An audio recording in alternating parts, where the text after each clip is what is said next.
everyone. On behalf of the City Council, I'd like to invite you or welcome you to our March 3rd, 2021 meeting. I'd like to call the meeting to order and ask that our City Clerk please call the roll.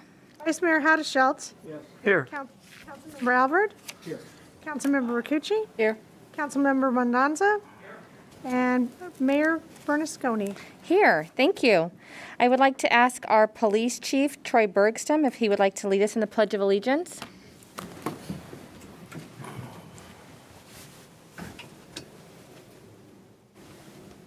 Allegiance to the flag Of the United States of America.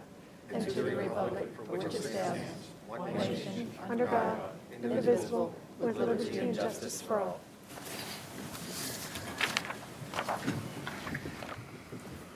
Thank you. Can we have our City Clerk please read the meeting procedures?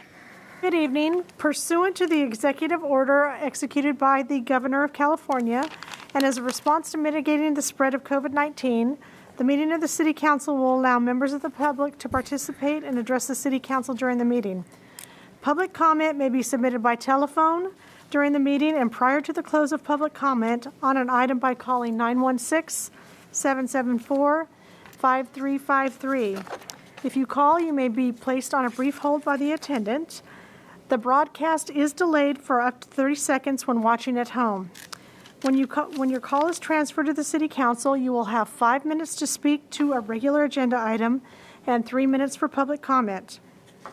I will monitor your time and let you know when your time has expired. When calling, please do not use the speakerphone option, as it may create difficulty for the City Council to hear your comments. And make sure the volume is turned down on your television to ensure there is no echo or interference. Thank you for your cooperation. Thank you. Can you please report out from closed session? I'd be glad to. The City Council met in closed session this afternoon, starting at 4:30. The topic was public employee appointment for the position of City Attorney, and there's nothing to report out at this time. Thank you. Thank you.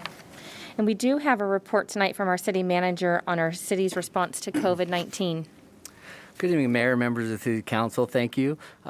Dominic Casey, your City Manager, pleased to be here tonight to present update on our COVID-19 situation and both the local and situational environment. But before I get into that, I would like to remind everybody that this actually marks the 1 year to the week of the standing up of the Health and Human Services Operational Center. And so I'd be remiss if I didn't thank our former health official, Dr. Sisson, and our current health official, Dr. Oldham.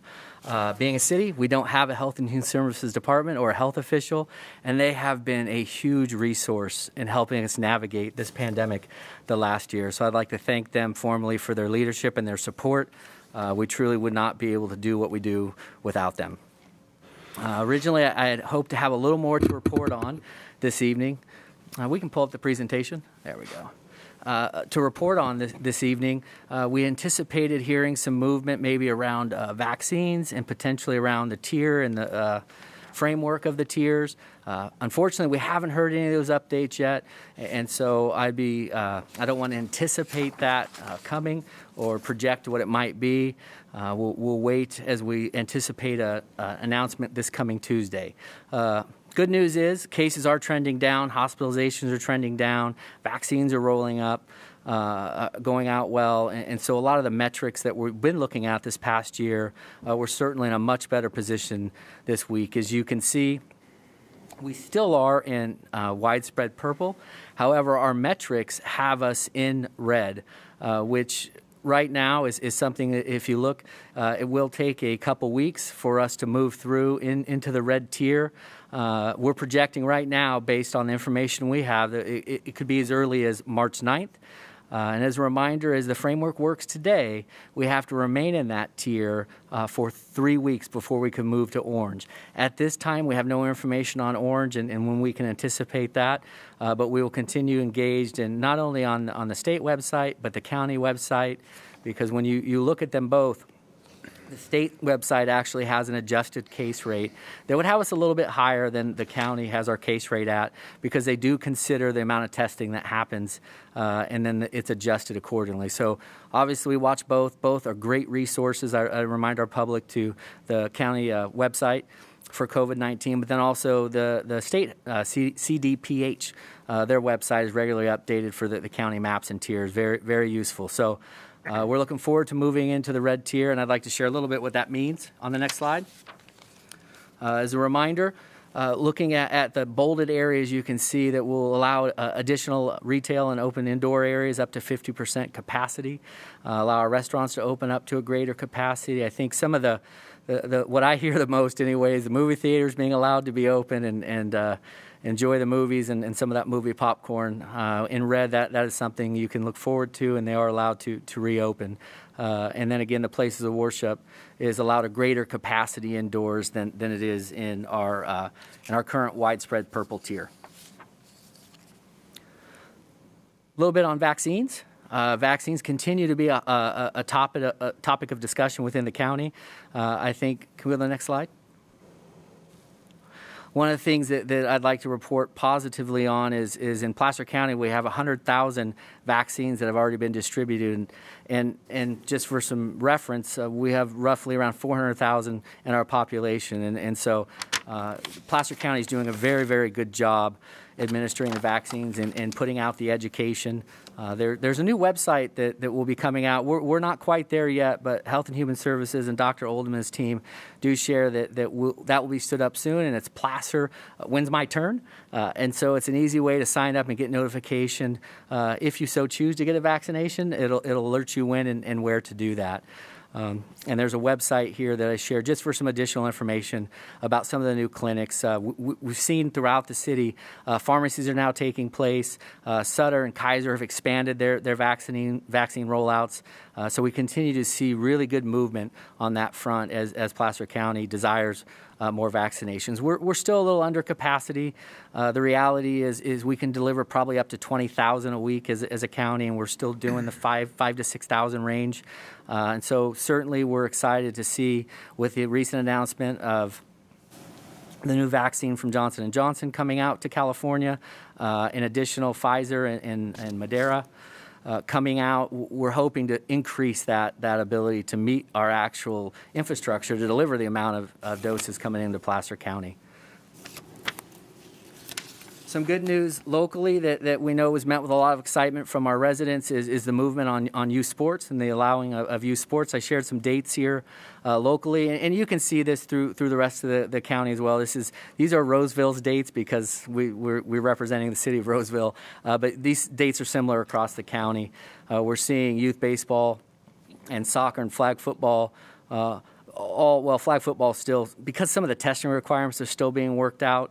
As far as with the age groups, we're hoping for a start in late March, but youth soccer is already beginning. Youth softball and baseball is already beginning, and you can see the rest of the dates. But this certainly came with a lot of excitement from our residents. I know Joe Geller, our Parks Recreation Libraries Director, has received many calls about this and was happy to share the news. With that pretty much wraps up the update for this week and what's going on in the COVID-19 situational front. Happy to turn it back over to the council and stand for any questions. Excellent. Does the council have any questions? Dominic, do you know if there's anybody in California in yellow? I do not believe there's yellow. There are 2 counties in orange, and Councilwoman Rakucci, I'm sorry, I don't remember them by name. Oh, I didn't expect. I'm just happy to see that. I'm just waiting to them put a green or something when you're like off the list. Yeah, they need one more. Thank you. Any other comments, questions of our city manager? Once we go to red, is it immediate that things can open, or is there a delay, or how will we be able to let our businesses know? Typically, it's a 24-hour period to get the noticing out, but it's pretty much immediate. And we'll put that out on all of our social media channels. We'll put it in our business e-newsletter and make sure it's on our website. We have a pretty robust communication system that we're able to link into the state, to the county, out to our residents and business community. Great, thank you. Any other questions? Just a comment. One, very encouraging. Thanks, everybody, for working together to get us here, right? Because it's this, keeping the distance, and doing simple things. That's got us here. Let's keep it up. Any comments? Okay, we will open it up to public comment. So anyone who would like to comment on this item, please call 916-774-5353. Do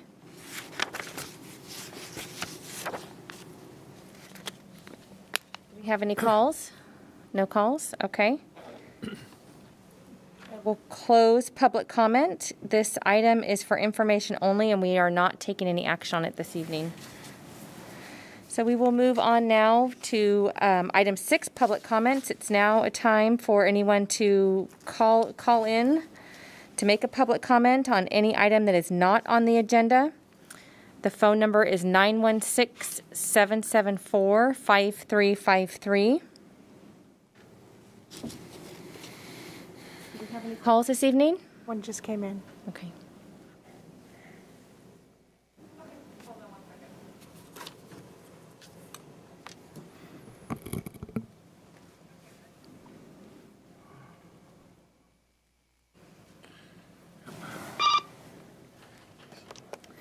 Good evening. If you'd state your name, you may make your comments now. Leah Wiggs. Go ahead. Hi, my name is Leah Wiggs, and I'm with Renew Financial. Renew Financial is a Roseville company. We have offices at 3010 Lava Ridge Court in Roseville. And we are asking you today to approve additional PACE providers, as the County of Placer has recently done.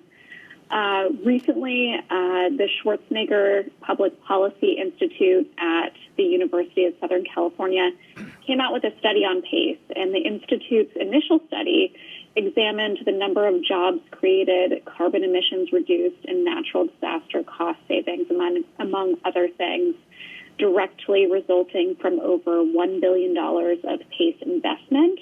The result of that research was extremely positive and established that PACE was successful in creating more than 21,000 jobs, producing more than $1.5 billion in local economic growth, saving more than $640 million in avoided property damage and displacement costs in the events of natural disasters, and reducing CO2 emissions by more than 1.1 million metric tons, which is the equivalent of taking 237,000 cars off the road for a year. Again, Mayor and council members, I want to ask you today to approve additional PACE providers, not just Renew Financial, CSCDA, Open PACE generally, and any residential and commercial PACE providers that would like to participate and serve your constituents and offer additional financing options. Thank you again. Renew Financial is a local company, so we appreciate your consideration and hope that PACE will soon be on agenda and that our employees will be able to access the same financing products that they work for. Thank you so much. I appreciate it. Thank you.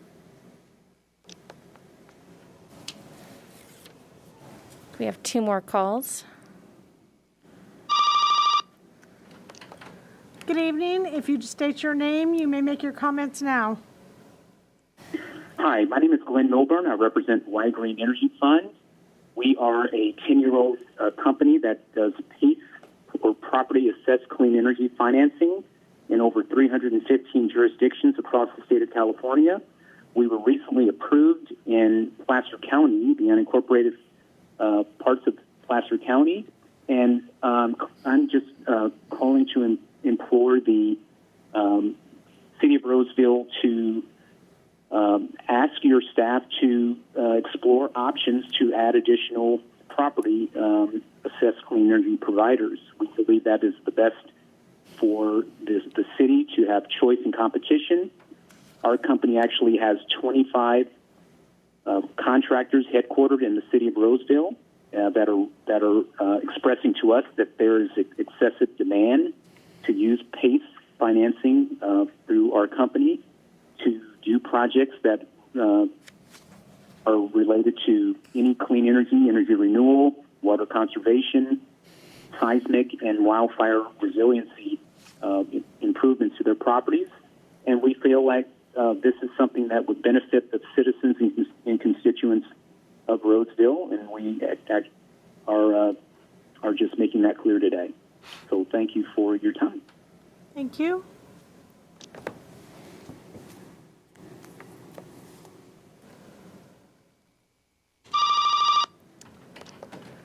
Good evening. If you'd state your name, you may make your comments now. Good evening. My name is Stephen Patterson, and I'm a resident of Granite Bay. Go ahead. I am calling on behalf of the PACE program and also specifically Y Green. Even though I'm not a resident of Roseville, I have 3 shopping centers in Roseville that utilize Roseville Electric. And I'd like to just say that I had a very pleasant experience using Y Green in our Sacramento properties, a couple of which are in Citrus Heights. And I have been looking forward to seeing alternatives to the Empower program be approved. And fortunately, Placer County, I guess a month or 2 ago, approved Y Green to operate within the county. And I'm hopeful that the city of Roseville will see to do likewise. Thank you. Okay. Okay, and I believe that wraps it up for public comment. There are no other callers. I will close public comment, and we will move on to the consent calendar. Sonia, can you read the procedures for approving the consent calendar? Yes. All matters on the consent calendar are considered to be routine in nature and will be passed by one motion.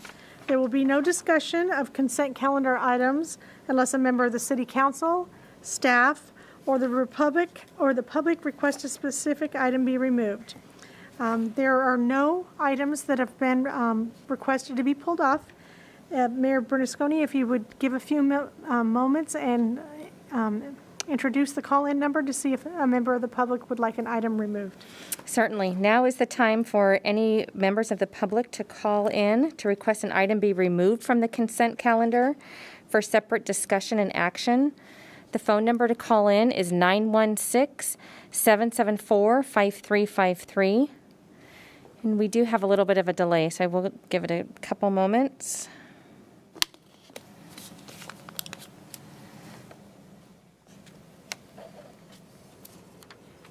Okay, we don't have anyone calling in this evening. So may I have a motion to approve the consent calendar as recommended? So moved. Second.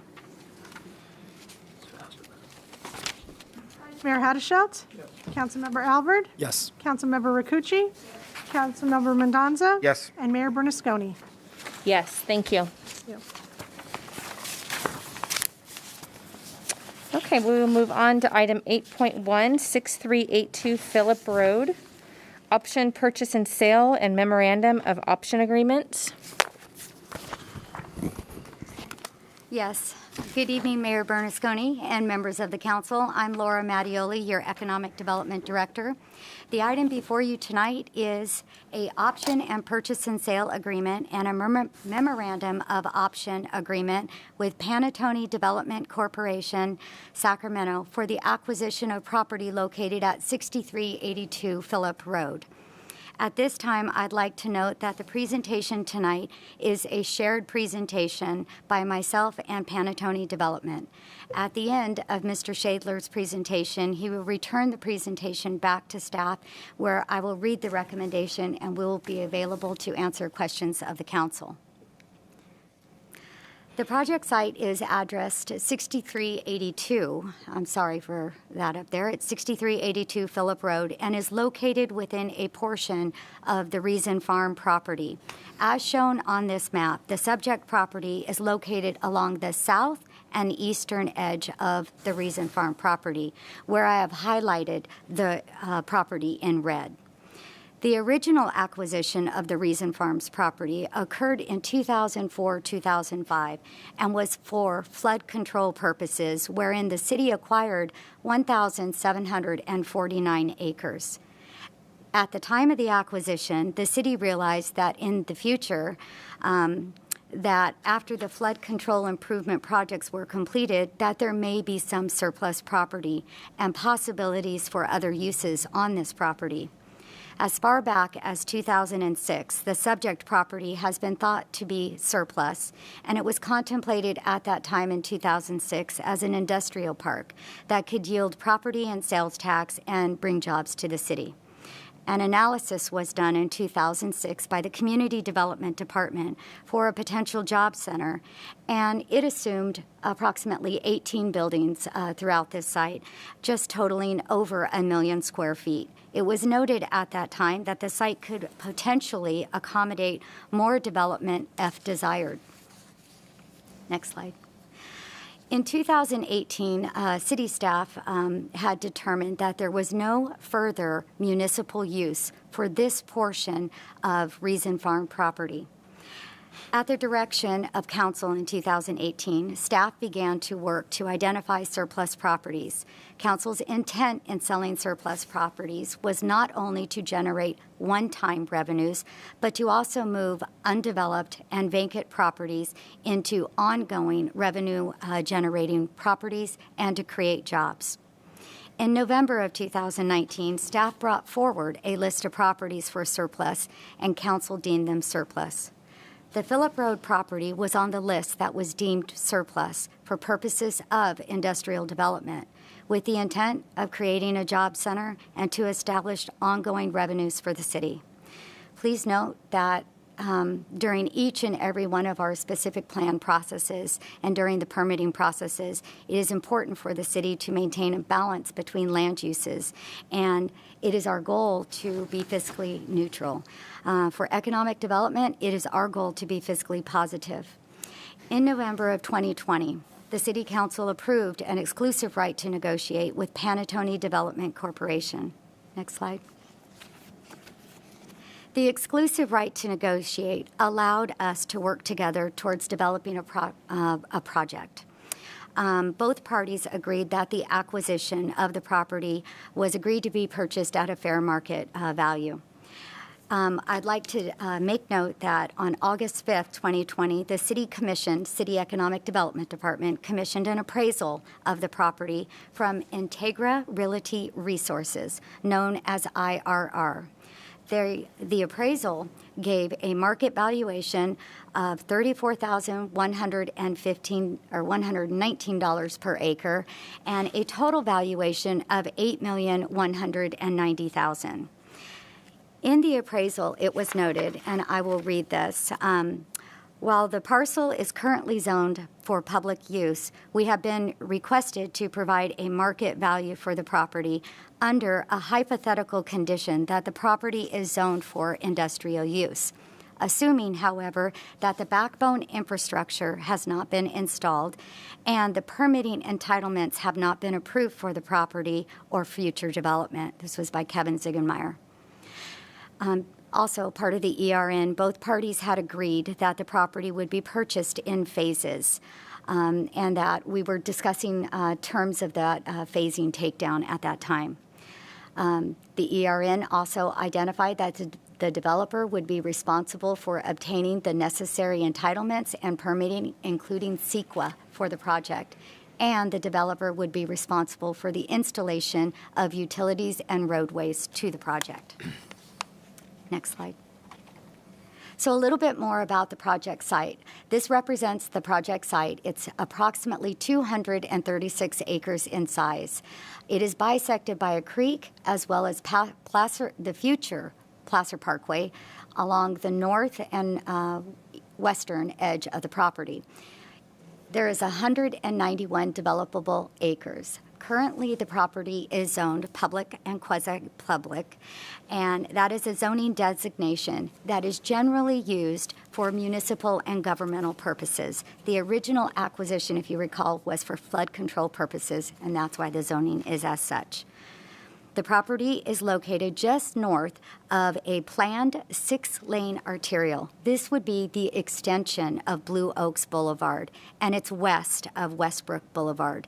The northern section of the property, again, is bisected by the future Placer Parkway.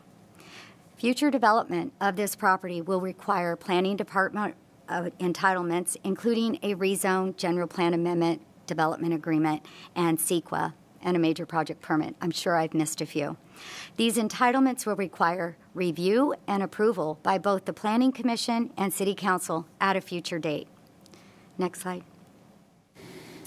The option and purchase agreement that we have before you tonight, I'll identify some of the terms of this. Panattoni Development will purchase the property at appraised market value, which is $34,519 per acre. And this is based upon a potential rezoning of the property to industrial. Panattoni Development will acquire the property in phases not to exceed a 10-year time period. In addition, the minimum phase down of each phase, which is every 2 years, will be a minimum of 35 acres in size. Within the first 90 days, the purchase and sale agreement does allow for Panattoni to give written notice to the city to take down a Phase 1 prior to completing the entitlement review. Within 5 business days of any request to take down any phase, Panattoni Development will deposit $50,000 with the title company. Panattoni Development, under the PSA, will have 1 year to conduct the due diligence and the entitlement for the property for industrial development. Panattoni Development will be fully responsible for entitling the property, receiving the permits, and conducting the CEQA analysis. Panattoni Development will also be fully responsible for the master plan, infrastructure plan, and for installing the needed utilities, roadways to the property. At this time, I'd like to turn over the presentation to Mr. Tim Shadler, and he can discuss Panattoni and the project specific.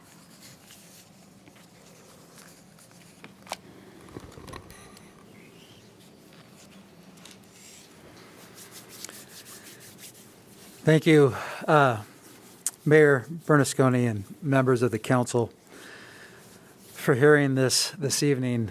I have some prepared remarks, and then I'll be available for questions. I'm Tim Shadler. I'm the regional partner of Panattoni Development Company. First and foremost, I want to compliment the council and the city for having the foresight to envision this site as a job center. It is not easy to resist the short-term gain on sales price for selling this property as residential. The dedication you have to the Roseville community is evident by you holding a long-term vision of a jobs-housing balance in Roseville. Setting this site aside for commercial industrial development ensures job creation along with property tax and sales tax growth for Roseville. This is a targeted land use opportunity for the city, and I applaud you all for having the discipline to see the longer-term benefits. Panattoni Development Company started in Sacramento, California, locally known for the Senator Hotel and the CalSTRS headquarters in West Sacramento. We currently have 12 offices in the United States, 2 offices in Canada, 14 offices in Europe. We've built in 279 cities, 30 states, and 9 countries, all starting in this area. For nearly a decade, we have been working in partnership with economic development to bring jobs to the city of Roseville. One of our first large build-a-suit projects was for Hewlett-Packard on Allentown Drive in Roseville. Many of you are already familiar with Panattoni's work. We recently completed our 3rd building on Foothills Boulevard. That site is now home to 2 of the Fortune 5 companies, among others. We develop sites and build-a-suit projects for many companies that are household names. With the impact of COVID, we have only seen an acceleration of growth of the industrial market and demand for space for distribution, manufacturing, and logistics. As we recruit companies to the area and we bring them to Reason Farms industrial site, they are not able to commit today. There is too much of a burden for infrastructure and too much of a risk of entitlements for CEQA.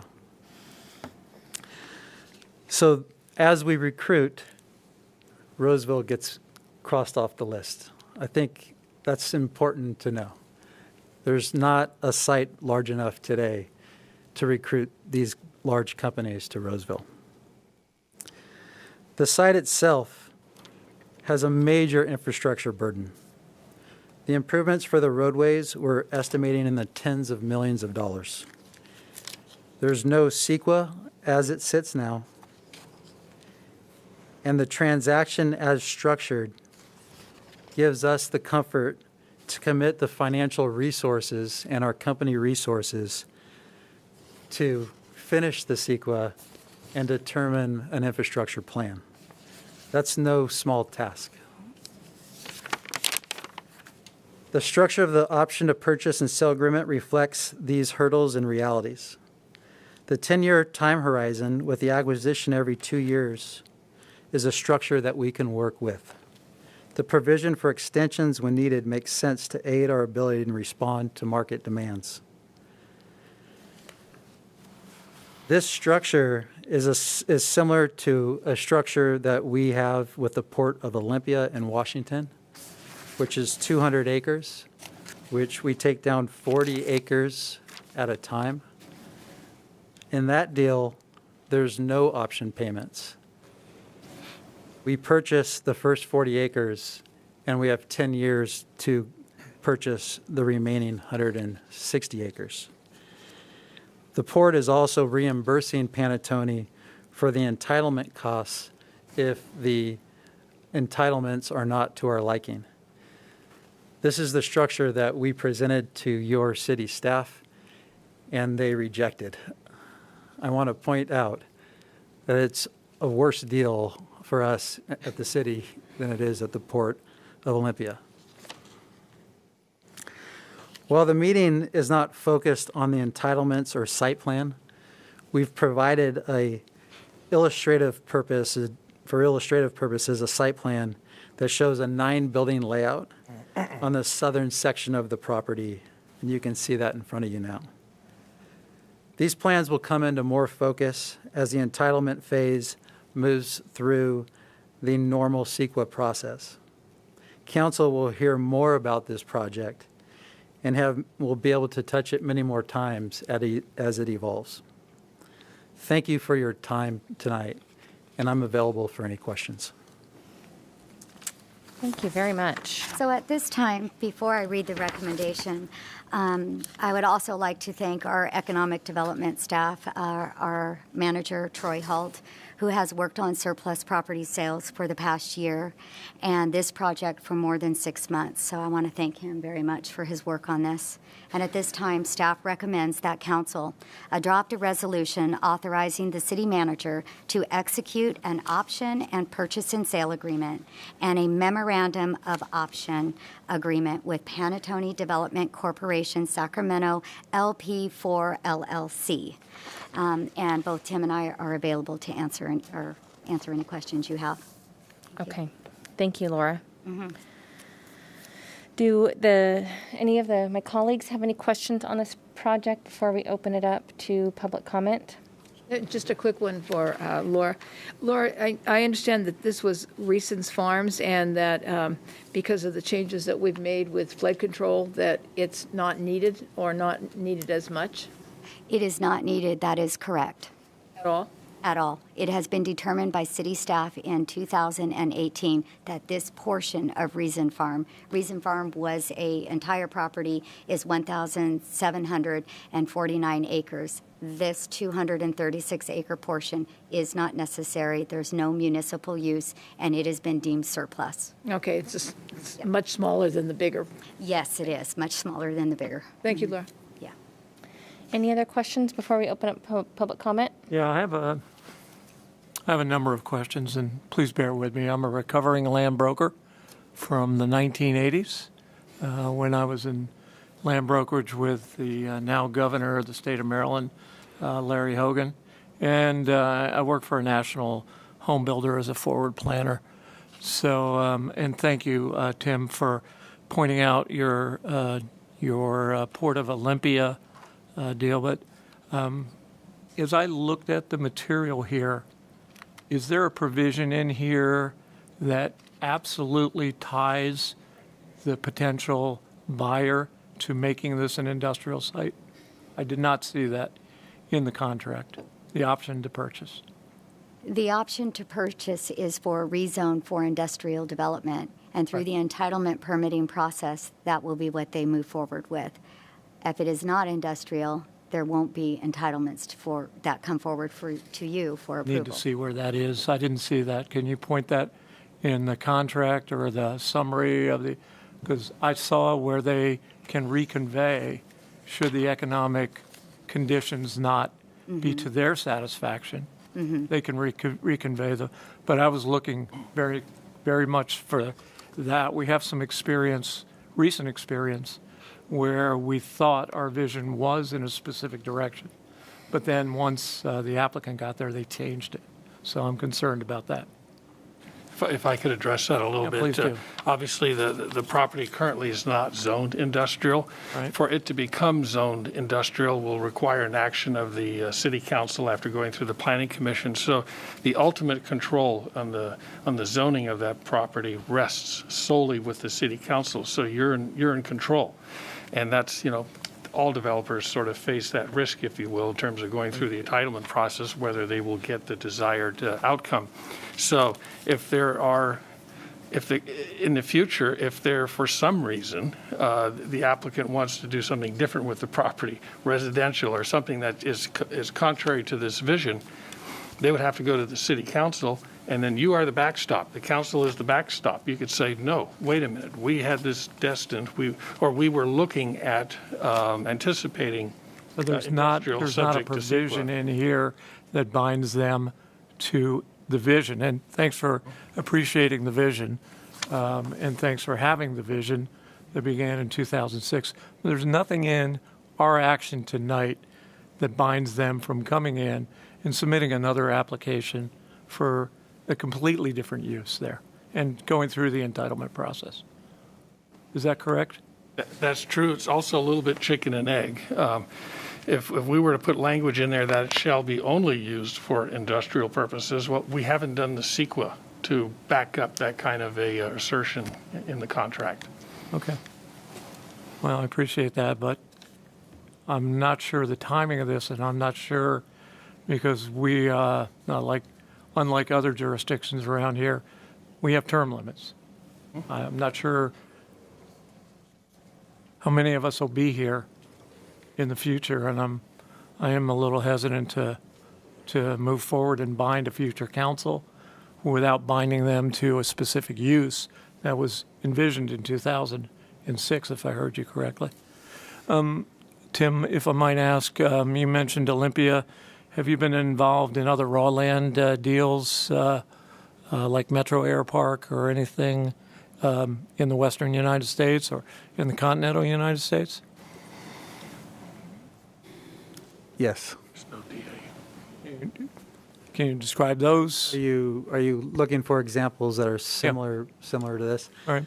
Locally, Granite Regional Park, which is with the city of Sacramento and has the county courthouse and office buildings. We also built a public park on that property. We've developed 300 acres in the Central Valley. Currently have projects in Hollister, Gilroy, San Jose, Santa Clara, Rohnert Park, Napa, American Canyon, Fairfield, Sacramento, Roseville, Stockton. And those Mountain are House. raw land deals where Raw you take land them through the CEQA process and Correct. entitlement? Yes. Right. I mean, when I worked at Eleanor, we did Sutter Point, which was a commercial industrial. We took it through. Mm-hmm. We took it through a ballot measure to allow residential to be there. Lennar Communities was obligated for all of the planning and development work. So I wanted to make sure that we had examples. I believe, and I think you referenced 2 Fortune 500 companies, but I think one of your parcels on Foothills is the Amazon hub that was recently built and Delivery bought, station. and good for you. You did a nice job. You built the building, and somebody came in and recognized the value of that and bought it for you. I think from you for $56 million. Right? Is that correct? That's correct. That doesn't disclose the cost of the project, but yeah. Oh, I understand. Yeah. I understand. So in some of those other raw land deals, you mentioned the Olympia one, but I think you have one at Tennessee and a Motor Speedway. Were there option prices involved in that? Again, that's a different type of project. I mean, that was zoned correctly. Yeah. And I mean, to apple for these transactions is challenging. What I would say is, I agree. If you gave me this land today, I wouldn't take it. I mean, it's a huge liability. It has $25 million of infrastructure that needs to get brought to it. So this isn't something that, we're climbing a mountain here when we look at the entitlements and the infrastructure burden. And it's different from residential, I think, from the standpoint that you could put into production right away. We were fortunate, I think, on the 80 acres we developed on Foothills, where it took us 5.5 years to get through most of that. We still have 20 acres left. Right. But the normal absorption time frame for a project like this is probably less than what we're committing to buy every 2 years. So all of that went into your determination of the value and what you would offer the city? And that's why you offered the city nothing as an option? Oh, for the option? Yeah. Yeah, sure. Absolutely. I mean, if you look at it right now, we're committing to spending $500,000 on entitlements and have no guarantee that those entitlements will be completed by you and your colleagues. So much like I'll use Baseline Marketplace, which has CEQA and 401 and 404 requirements that they have to. So you have those same challenges on this site as Baseline Marketplace. No, because this site's not zoned for what industrial. what we're doing. Okay. All right. Councilmember Hatterschelt, I would like to go back and answer your question. If you look at the option and purchase and sale agreement provision 4B, talks about entitlements, and it says at the developer's expense and cost that the developer will apply for land use and use its best efforts to attain all entitlements to develop the entire property for commercial and industrial development, including but not limited to a general plan amendment for commercial and industrial use and the CEQA analysis. So it is in the purchase and option. And that's within the first 3 years of the Within the first year, they will be applying for entitlements. first 90 days. They have 1 year to secure their entitlements for this property. And is it typically, typically in raw land deals, when you put an option in, you option that property so that it is not available to others who are interested, and there's an annual option price for that, and typically isn't that 1% of the value of the property? Again, council member, I think you're being too vague and trying to create a typical environment when this is not typical. It is not zoned land. Right. It has $25 million of infrastructure. I mean, think about it from a different perspective. If I entitle the land and don't move forward, I've just created the value and the entitlements for the city. I mean, we're spending money. We have a 12-month window to get it accomplished, and we're at risk. And I think that is reflective in the overall transaction. That's if it answers if you're focused on the option, I think it's focused, I think it's the upfront expense. Now, if the city wanted to pay for the entitlements, I think that's a different structure. And you have the option in here to extend that phase by 2 years or 1 year? 2 years. Okay. For an additional 50,000, is that correct? So 100,000 on an, okay. I think you understand where I am, and this is an unusual property. You're a great company. You've shown us your international numbers, your capability of taking industrialist zone land, attracting Fortune 500 buyers to this. I'd love to see you achieve this vision. I'm just not sure anybody's going to be here 10 years from now to ensure that. I'll be candid. I think that you've done what you think the city might accept, and what's in your interest, but it's not. I've seen plenty of land deals in my lifetime that really reflect the value and the upside that you will realize as the applicant. And I understand the risk. Everybody who takes a piece of raw land through the process accepts that risk. So anyway, thank you to my colleagues for letting me question and express my concerns. Thank you for your questions, Vice Mayor Hadashout. Councilmember Alvin, do you have questions? Yeah, I just wanted Tim to have to stand back up again. Sorry, man. I have a couple questions. One, you've done several projects in the city, and I know we've been excited about many of the things you've done. I was wondering, could you tell us what businesses you have brought to our city already? Square footage, roughly, if you know the building size. So we built the Hewlett-Packard warehouses for 800,000 square feet. McKesson Corporation, 303,000 square feet.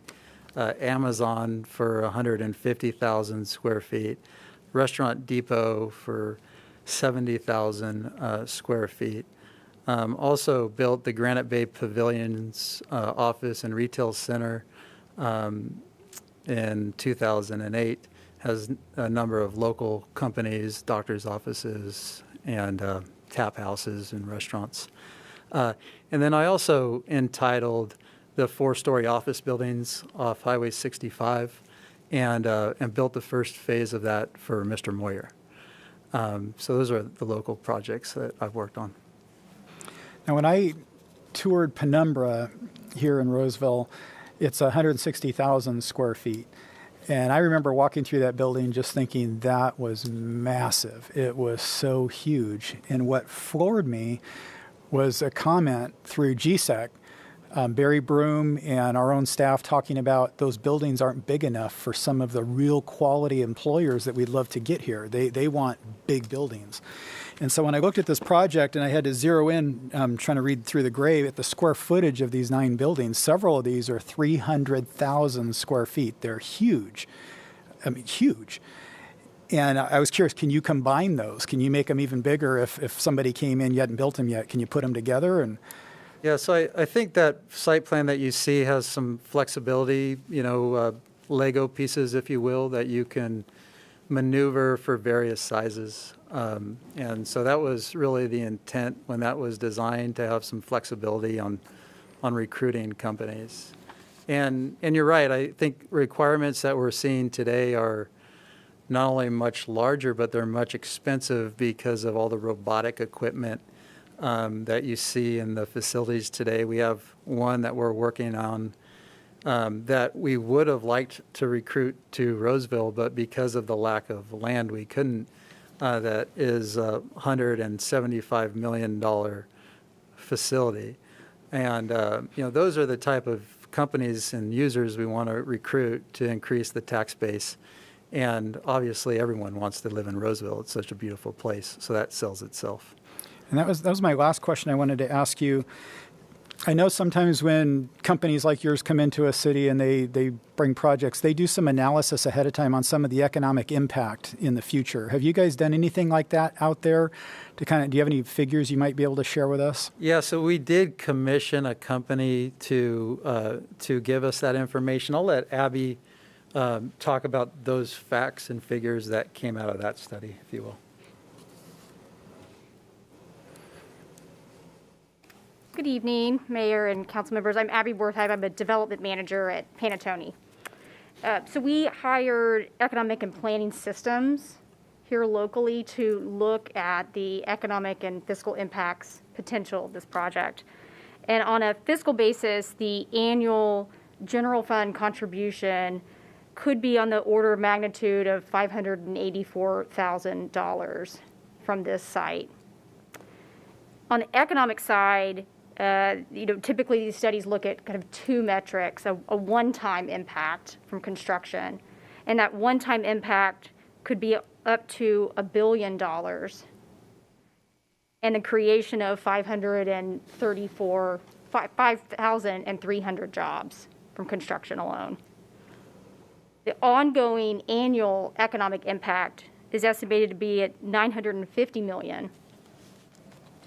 And the creation of 6,700 jobs. And again, that's the annual ongoing impact. That's at full build out. And that's analysis of the type of development that we're contemplating. Thank you. That's very impressive. Any other questions of the council before we open it up to public comment? I just wanted to, I know I spoke with both of you yesterday, but I just want to thank you. It was mentioned earlier about the vision. I think this is exciting. Not only the construction jobs that it's going to create, but once this is built out and we attract that perfect company and that perfect tenant, those on-site jobs. And I think what's nice to be talking about, even though we're talking about the future and we're kind of betting and rolling the dice on the unknown, is with so many office complexes and companies right now that are looking to get out of their leases because everybody's working from home, and that transition because of the COVID pandemic that we're in, it's nice that we're still continuing to look outward and trying to attract and get those,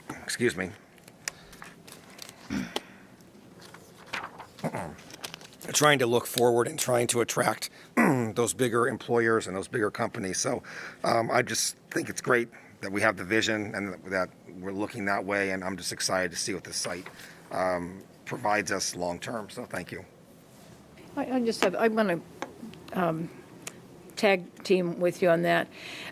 Keeping up our jobs housing balance in a big way. I appreciate looking at this parcel and making sure that in the future that we do have that. And this project sounds like it would make a more than a good match. The projects you've done are excellent, and I look forward to working with you or other councils working with you on this project.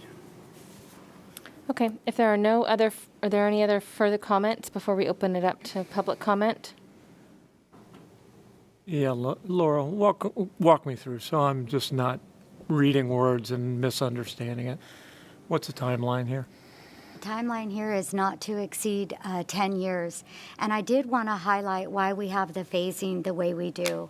The infrastructure that is required for this project is not only quite costly, but the electric power station takes 2 years to get up and running. So we needed a little bit of time after entitlement approval and the development agreement, CEQA approval, to also get construction of the necessary power plant that's required for this project. So it's likely that there is some generation that could happen in a first phase takedown, but the second phases definitely need significant infrastructure. So the timeline, to answer your question, is not to exceed 10 years. We have 12 months to receive entitlement approval and 2 years for the first takedown. They can extend that with an additional deposit as we are getting the necessary infrastructure in. We are continuing to evaluate what capacity we have for water, wastewater, and electrical. And it could be, again, that we could do phase 1 without installing the power generation plant, but we're not certain without doing that infrastructure plan. And that's part of the next process, part of the process, the entitlement processing. So within a year, they have to submit an application for rezoning. The way the agreement is written is that they will receive approval of their entitlements within a year. Not that they apply for them within a year, that they receive them. They receive them. And if they don't, they can extend for 2 years for another $50,000. Yes. Just on that first phase. Mm-hmm. Okay. You said power plant. You meant substation, right? It's an electric substation. Yes. Okay. Yes, so I'm we're sorry. not building a new power plant. Okay. You are correct. Sorry about that. Were there any conversations about an annual option payment on behalf of the city at 1% of the appraised value? No, there was not at the time of discussion. No. We did not agree to paying the entitlement costs, as Mr. Shadler pointed out. Okay. Thank you, Mayor. Okay, we will open it up to public comment. Now is the time for members of the public to comment on this item. The phone number is 916-774-5353. I know we have at least one phone call.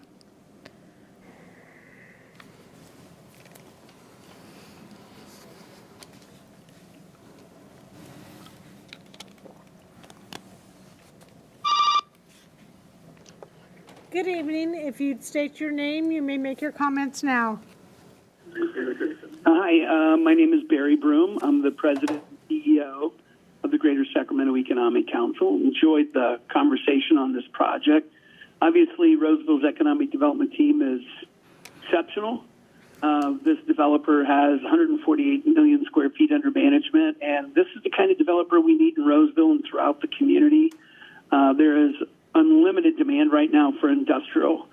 So I have a lot of confidence in your economic development team and their recommendation, and we developed the McKesson project with this developer. They're first rate, and I know there's a lot to think about, but we wanted to call to thank you for your support and encourage you to support this project as recommended by the economic development team.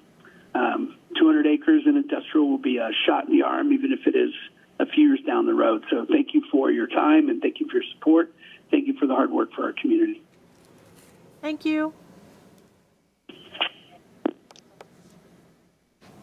Okay, and that is the last of the calls. So I will close the public hearing and ask my colleagues if there are any other comments, questions, deliberation. Councilmember Alva, we'll start with you. Yeah, right now in our city, most of our employed residents go outside the city to work.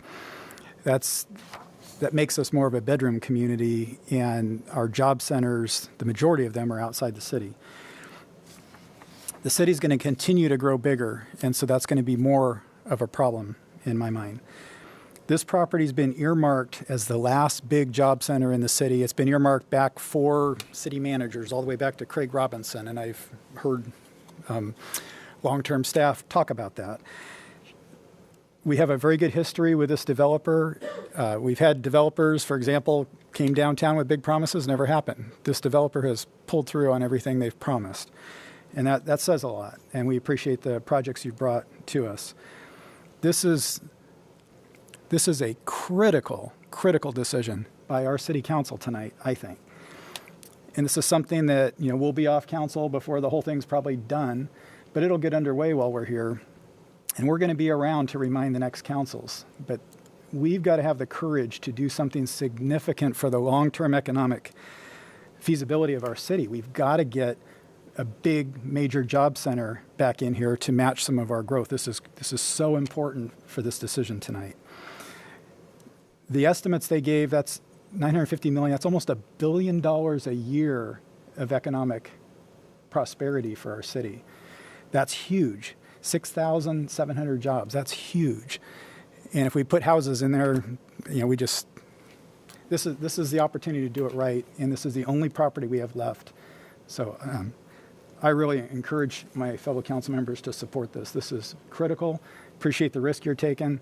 It's going to more than pay off for it in the long run. Vice Mayor Hadashout? Councilmember Alvord, you made my case. This is the last piece of ground in Roseville for this opportunity. You recognize it. Panatone recognizes it. The city recognizes it. We need a better deal. Your points are all well taken, and I agree. I'm glad you have the vision. I'm glad you've been able to take industrial zone ground and bring Fortune 500 companies. But this is the last chance. And it deserves an option and purchase agreement that reflects that. We just saw in the Business Journal yesterday that and I think Mr. Broom's point, if I understood it correctly, is industrial is not dead. A Boston firm came and bought another building, right? So we're seeing this. And you have an incredible track record, Panatone has an incredible track record to all the things that my colleague, Councilman Alvord, said. But it's not reflected in this purchase and option agreement in my mind, and I'm not ready to bind a future council to the uncertainty that it brings. Councilmember Mendonça? I've said what I had to say. Thank you. Thank you. Councilmember Rakucci, any other comments or questions? Just one. This is what our specific plans are all about. Again, like I said, the jobs housing balance. And this is an opportunity to keep that ratio that we want. And this is a good project to be there. Thank you.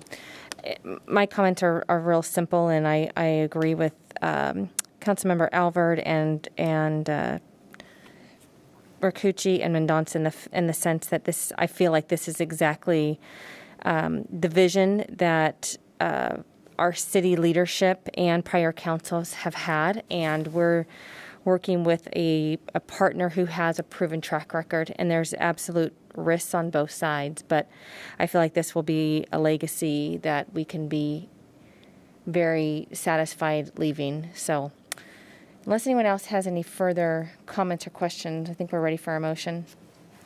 The motion is to adopt Resolution 21-080, approving an option and purchase and sale agreement and a memorandum of option and purchase and sale agreement by and between the City of Roseville and PDC Sacramento, LP4 LLC, and authorizing the city manager to execute them and any related documents on behalf of the City of Roseville. May I have a motion? So moved. Vice Mayor Hadashout. No. Councilmember Alvord. Yes. Councilmember Rakucci. Yes. Councilmember Mendonça. Yes. Mayor Bernasconi. Yes. Thank you. Next item before us is item 8.2, the Housing Authority fiscal year 2020, 2021, and 21-22 annual plans.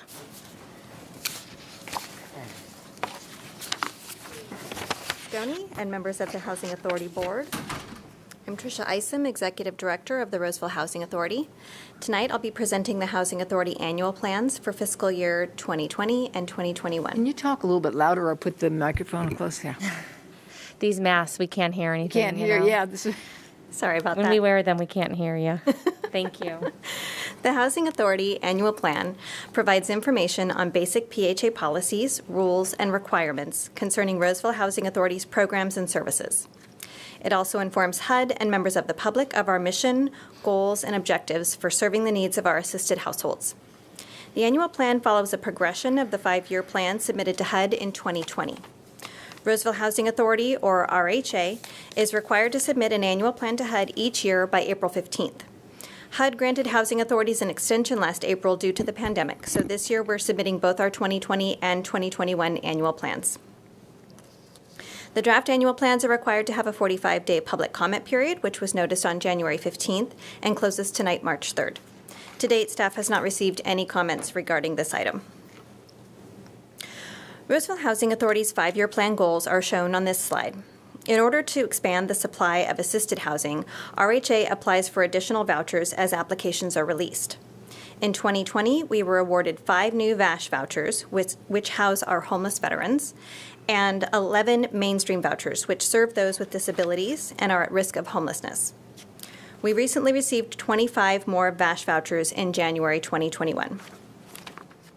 To improve the quality of assisted housing, RHA reserved 30 project-based vouchers for the Main Street Plaza project to help finance the construction of 65 new affordable units. I'm happy to report that all but 5 of the new units are currently leased up as of today. They're working on getting the last 5 leased. In order to increase assisted housing choices, we contracted with GoSection8.com, an online portal for landlords to list available properties, which will enable voucher holders to better access available rental units. To continue to affirmatively further fair housing, RHA staff collaborated with the Roseville Housing Division to reserve $50,000 in CDBG funds to retain a firm to provide legal services for those experiencing housing discrimination. And lastly, RHA regularly collaborates with Northern California housing authorities, including Placer County, to optimize administration of the Housing Choice Voucher Program. I wanted to quickly highlight the unique vouchers that RHA has been awarded since 2014. We've averaged 12 new vouchers a year since we began applying for additional special vouchers. Applications for new vouchers are involved and very competitive, so awards are not guaranteed. In total, we currently have 562 regular vouchers, of which 30 are now project-based at Main Street Plaza. We received 75 non-elderly disabled vouchers in 2011. We have a total of 65 VASH vouchers now and 33 mainstream vouchers.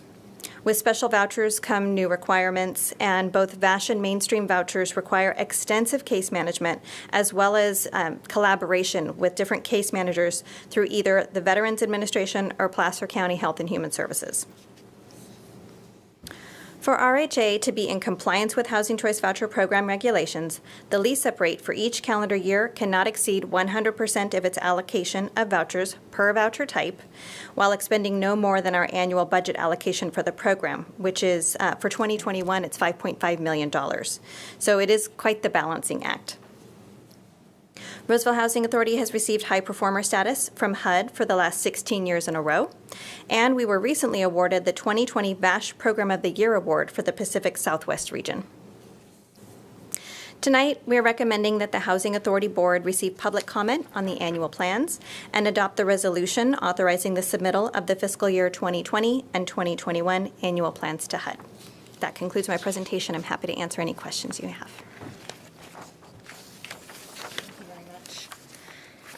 Council, any questions of Trish? Pauline? You know, I'm just glad to be able to see Main Street and Low C apartments and all the apartments come because, you know, we've just been talking about longevity or seeing something that starts and stops, and we've had economic downturns and all kinds of stuff. So to actually see something in fruition and a plant that's been planned for many years, but for many, many reasons couldn't happen. To have you here and tell us that there's real people in there that really in need and they have managers and help, you know, when they're in there, it's very rewarding. Yes. I just had a clarification question. So I see in the staff report, we break out what NED is and what VASH is, and I was aware of what those were, but I noticed that mainstream vouchers, we didn't start seeing those reflected until 2018 to present and not prior. Were those just not available prior to that? They're still very new. Okay. Mm-hmm. Thank you. You're welcome. Any other questions? You said you were, for 16 years in a row, you've received the high performer status, and then you mentioned one after that. Could you say that one again? I didn't. Yes, it's the 2020 Program of the Year Award for the VASH program. So NARO gave City of Roseville's VASH program a Program of the Year Award. I think it was for lease up and just, I mean, we have so many vouchers and we're able to work with the VA. We can't lease up those vouchers ourselves. The VA actually has to give us referrals, and then we work very closely with the VA and to get everybody leased up and paperwork. It's a huge undertaking, and so we do a really good job. I think that's why we were able to receive 25 new VASH vouchers in 2021. That's a huge number, and it's being recognized that Roseville Housing Authority does it well. That's nice to hear because, you know, every now and then you get people that bash our housing, but I know compared to anywhere around us, we do really well. So it's nice to hear about some of the awards the team's been getting. Congratulations on that. Agreed. Any other comments or questions before we open it to public comment? Seeing none, I'll now open public comment. Now is the time for anyone to call in regarding this item if they'd like to comment on it. The phone number is 916-774-5353. We'll see if we have any public comments on that. No, I know we have a little bit of a delay. We'll give it just a moment.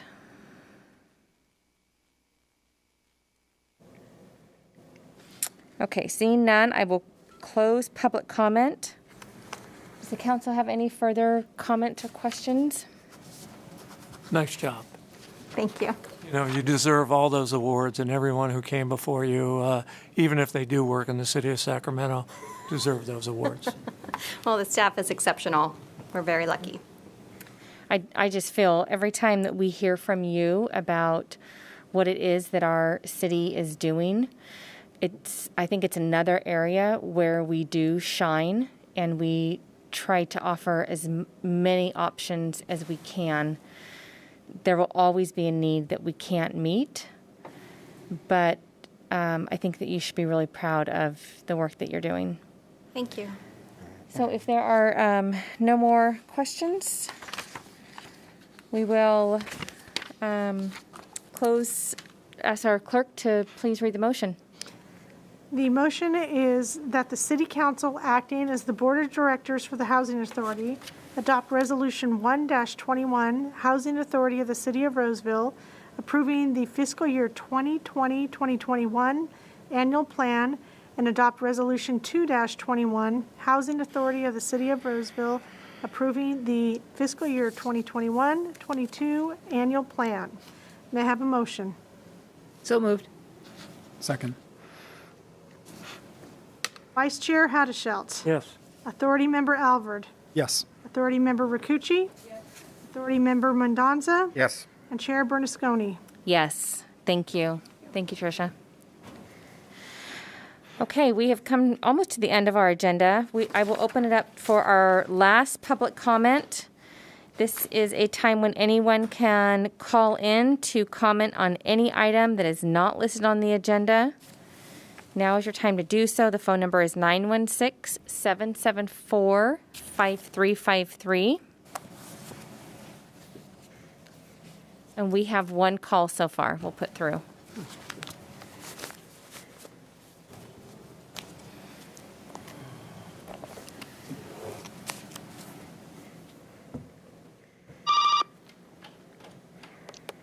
Good evening. If you'd state your name, you may make your comments now.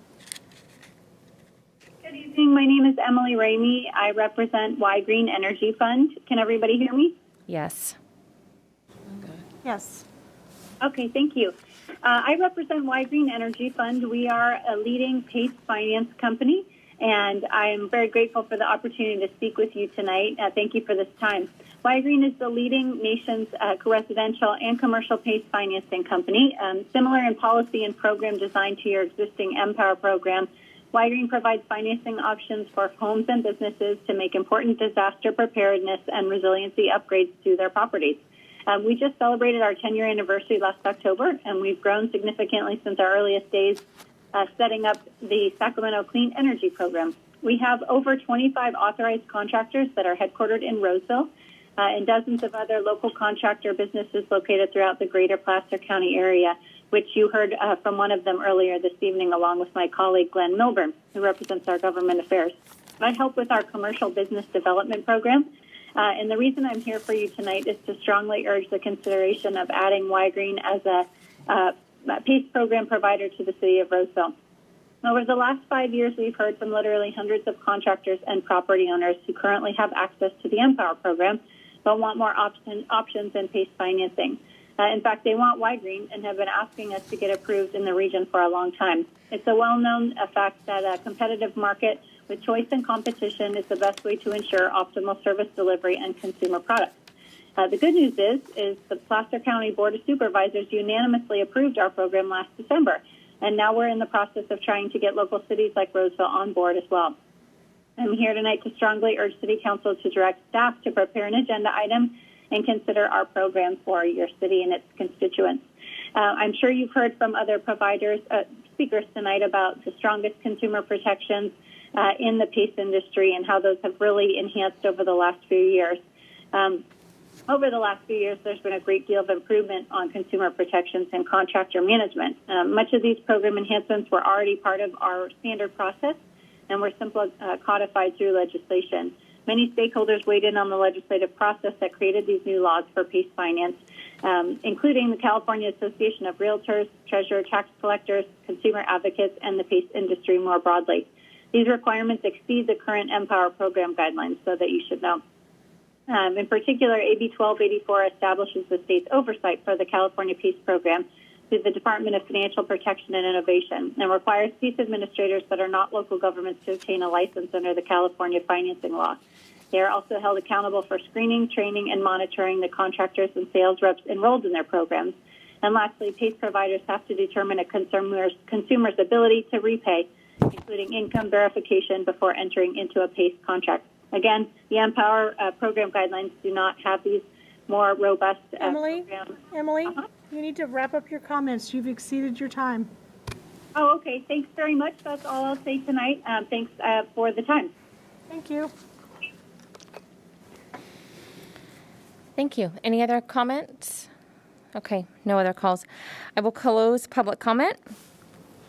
And let's start with our city manager for any staff reports or comments. Thank you, Mayor. I do have one announcement. After an extensive search that included our community, our residents, our business community members from the chamber, various members throughout the community on creating a candidate profile for our next police chief, I'm very, very proud to introduce to you your own Troy Bergstrom, who was acting chief and now is our new police chief. I'd like to invite him up to say a few words. Mayor Bernasconi and City Council, I am Troy Bergstrom, and I am your Chief of Police. And I have to admit, it's a little surreal to come before you tonight and say that, as I still think sometimes in my head like I'm a 22-year-old new police officer, which was 26 years ago, a couple of months ago. So I'm very honored to be your police chief. I'm very grateful to City Manager Casey for giving me this opportunity. I'm very lucky in that I get to inherit an outstanding police department from Chief McCowan. We have a great staff. I'm honored to be their chief, and I look forward to working with you in the years to come. So thank you again, and thank you, City Manager Casey. Thank you. You may want to stay there for just a moment because my colleagues might. Does anyone want to say anything? Gonna escape. So we're just delighted to have you. We've seen your track record here before, and then you went through a lot of scrutiny with many different groups to find out what we know, that you were the best of the best. There's good people, but we got the best, and we're real happy to have you. Thank you. I appreciate that.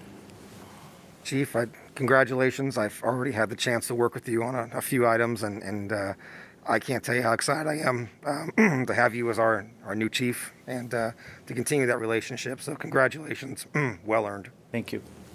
Vice Mayor Hadashot? Yeah. Thank you for your transparency. Thank you for accountability. Thank you for your responsiveness.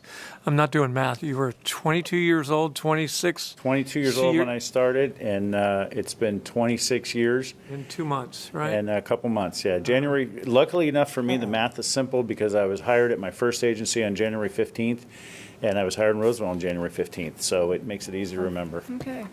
Forward to working with you. Thank you. Well, your hair is mostly black right now. We'll see what it looks like in a few years as chief.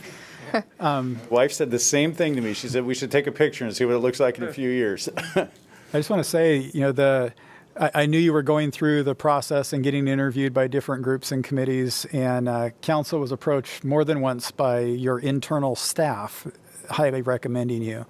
And I think that's really cool when people that you work with want you to be their leader. So congratulations. That says a whole lot right there. Thank you. And Chief, I let my colleagues know that I represented the council and them when I had a chance to interview you last week. And the decision was actually very easy. You shined above all the other candidates, and the other candidates did really well. But we are thankful that you've chose to stay with Roseville, and I've always known you to be honorable and personable and have the right priorities for our city. And I know that you love Roseville as much as we do, being a resident and having raised your family here. So I look forward to seeing everything that you do with the department, and I want to thank you for your service. Thank you very much. I appreciate that. Mm-hmm. You're welcome. Okay, well, we've done embarrassing you now. All right, thank you. Congratulations. Okay. Any other comments of staff? No further reports, Mayor. Thank you. Okay, thank you. And we'll start with Councilmember Rakucci. Any other comments this evening? Oh, just a couple. Remind people that it's supposed to happen today. Caltrans widening on I-80 westbound ramp on Atlantic Street. So there may be traffic, detours. There's also detours in the Miners Ravine Trail. So just keep that in mind that there's some activity in that area. And talking about that area, Mayor Bersconi and I had the opportunity of being on a Zoom with the neighbors off of Harding Boulevard, talking about their park and their safety in the area and security in that area. And it was a real good dialogue, and a lot of different changes are happening, and that's the betterment of not just only that region, but helps Roseville as a whole. So that was very good when you see teamwork from different departments and even the neighbors and their ideas. So that was quite good. Today I went to, it's like we all went. We Zoomed. I Zoomed to my NACWA meeting, Northern California Water Association, and it's a Northern California Water Association.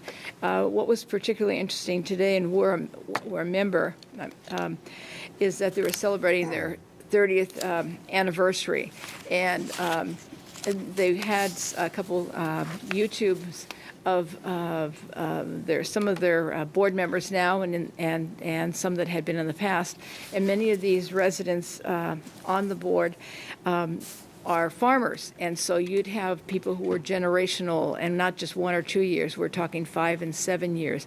But the common thread they have with Roseville and Northern California is water and the need for water for our communities. So that's how we are a member, along with some other agencies that aren't farmers, but we have that common tie of being in Northern California, and water is foremost in our minds. Water and electricity, and this is a real good group to be with. And I think that's it. Thank you. Councilmember Mendonça? I just have a couple things. Yesterday, I had the opportunity to attend the RPAL meeting, which I'm assigned to through one of my council auxiliary assignments. And I wanted to share that RPAL is doing a STEM program, which in and of itself doesn't seem like it would be that big of a deal, but they're doing a Disney STEM program, and it's really cool. They're incorporating the various aspects of STEM with different popular things within Disney theme parks. So the one coming up in week 1, for instance, is the Haunted Mansion, and then it follows Cinderella's Castle, things like It's a Small World, et cetera, et cetera. So it's really cool. They've got some slots still available. You can go on to www.rosevillerpal.org and sign up there. The materials are very minimal, but it's I thought it was really cool since nobody can go to Disneyland right now. It's kind of neat to be able to incorporate that into the STEM program and get a little bit of the happiest place on earth, hopefully in your living room or kitchen or wherever you choose to do it.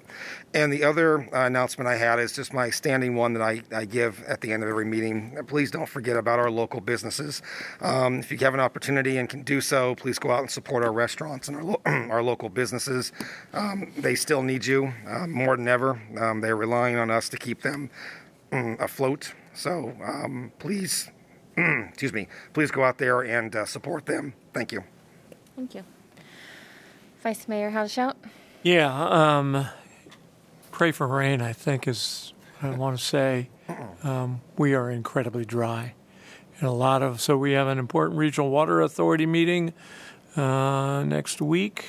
As Councilmember Rakucci mentioned, she was on the NACWA board meeting, Northern California Water Association, working with the Regional Water Authority and all the water purveyors, whether they're agricultural or municipal or industrial, are laser focused right now on making sure that we have reasonable solutions to provide water. And I can't remember the name of this really cool technology that I saw on Business Matters that you can, probably Ryan can tell us, that for your irrigation system, which is definitely I need, but it's radio controlled, so it detects the moisture in the air. So Councilman Albert's shaking his head like he knows exactly what I'm talking about. Anyway, thank you. That's it. Councilmember Alver?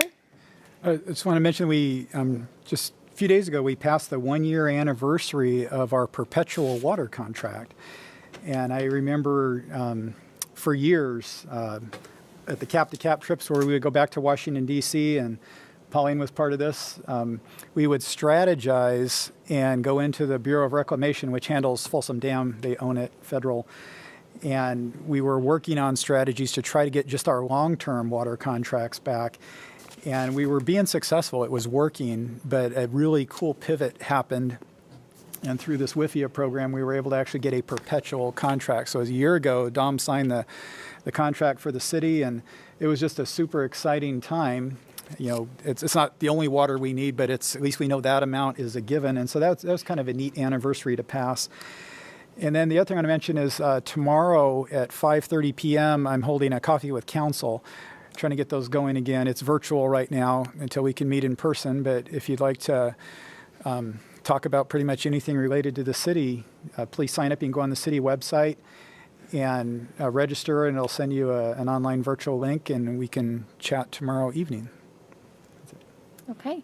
And my comments this evening are just really to commend and acknowledge the work of my colleagues that, aside from the important things that we vote on and deliberate in our council meetings, that all of us represent our auxiliary boards, as Councilmember Mendonça said. And I know that it's a lot of work. And 4 out of 5 of us have our day jobs.